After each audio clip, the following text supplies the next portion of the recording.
Assalamualaikum warahmatullahi wabarakatuh. Innal hamdalillah nahmaduhu wa nasta'inuhu wa nastaghfiruh wa na'udzu billahi min shururi anfusina wa min sayyiati a'malina may yahdihillahu fala mudhillalah wa may yudhlilhu fala hadiyalah. Puji syukur kehadirat Allah Subhanahu wa taala karena telah memberikan banyak sekali nikmat kepada kita sehingga kita bisa berkumpul dalam majelis ilmu pada hari ini. Salawat serta salam semoga tetap tercurahkan atas junjungan kita Nabi Muhammad Sallallahu Alaihi Wasallam yang senantiasa kita nantikan syafaatnya hingga yaumul akhir nanti. Bagaimana keadaan anak-anakku sekalian pada hari ini? Semoga kita dalam keadaan sehat walafiat dan dalam lindungan Allah Subhanahu wa taala. Di sini saya akan menjelaskan tentang iman kepada kitab Allah Subhanahu wa taala.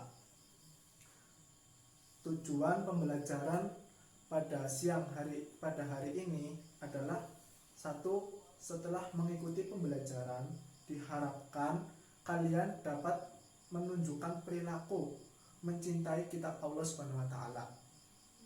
Yang kedua, setelah mengikuti pembelajaran diharapkan kalian dapat menunjukkan pengamalan terhadap kitab Allah Subhanahu wa taala dalam kehidupan sehari-hari. Yang ketiga, setelah mengikuti pembelajaran diharapkan kalian dapat menyebutkan nama-nama kitab Allah dan Rasul yang menerima kitab Allah.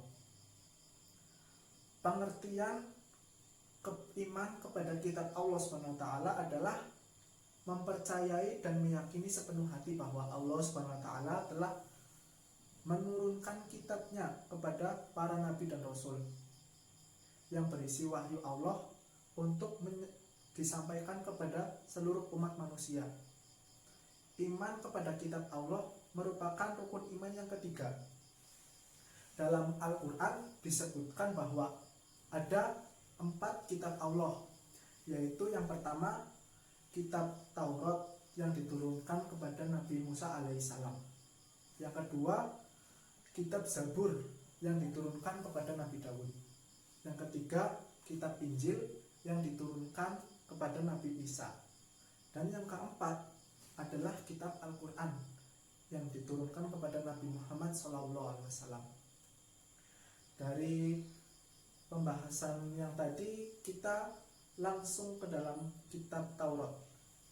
Definisi dari kitab Taurat adalah kitab Allah yang diwahyukan kepada Nabi Musa alaihissalam di bukit Tur Sina atau Mesir sekitar 12 abad sebelum Masehi. Pokok ajaran kitab Taurat berisi tentang akidah atau tauhid dan hukum-hukum syariat Allah Subhanahu wa taala. Yang berikutnya kitab Injil. Kitab Injil diwahyukan Allah Subhanahu wa taala kepada Nabi Isa alaihissalam sekitar abad pertama Masehi di Yerusalem atau Palestina. Pokok ajaran kitab Injil sama dengan kitab-kitab yang diturunkan sebelumnya, yaitu kitab Taurat. Akan tetapi sebagian menghapus hukum-hukum yang tertera di dalam kitab Taurat yang tidak relevan pada zamannya. Berikutnya adalah kitab Zabur. Kitab Zabur diwahyukan Allah Subhanahu wa taala kepada Nabi Daud alaihissalam sekitar abad 10 sebelum Masehi di daerah Yerusalem atau Palestina.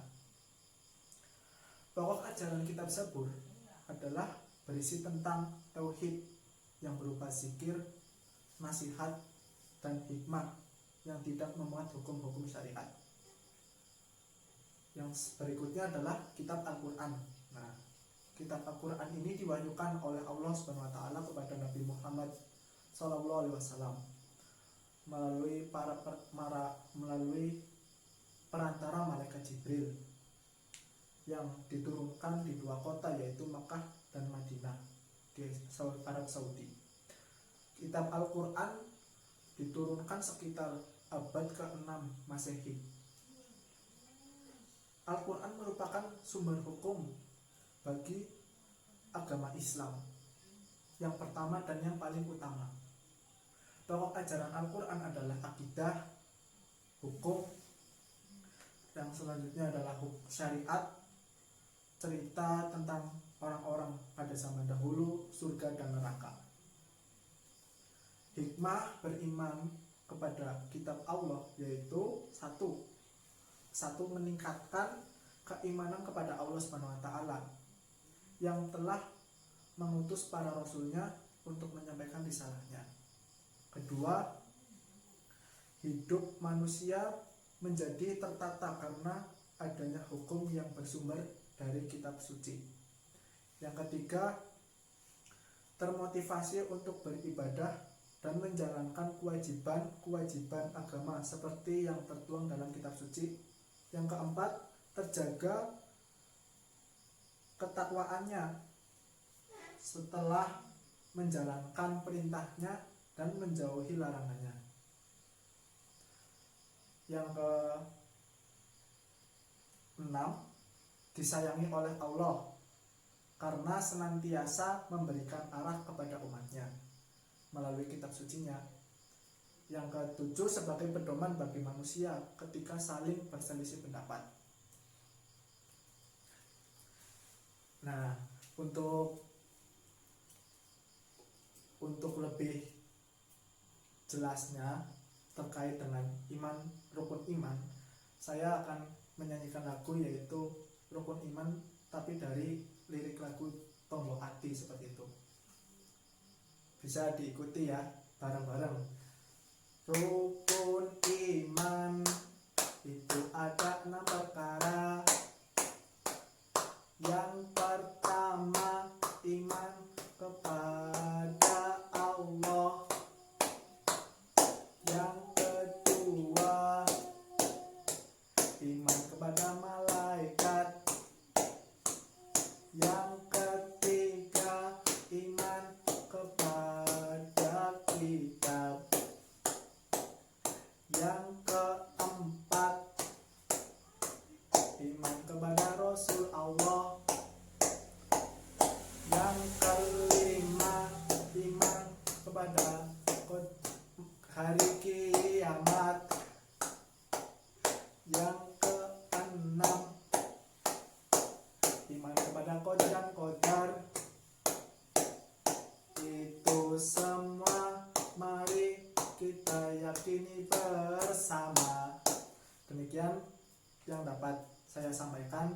Bila ada tutur kata yang tidak berkenan, saya mohon maaf yang sebesar-besarnya. Untuk tugasnya nanti saya akan sampaikan di grup kelas seperti itu.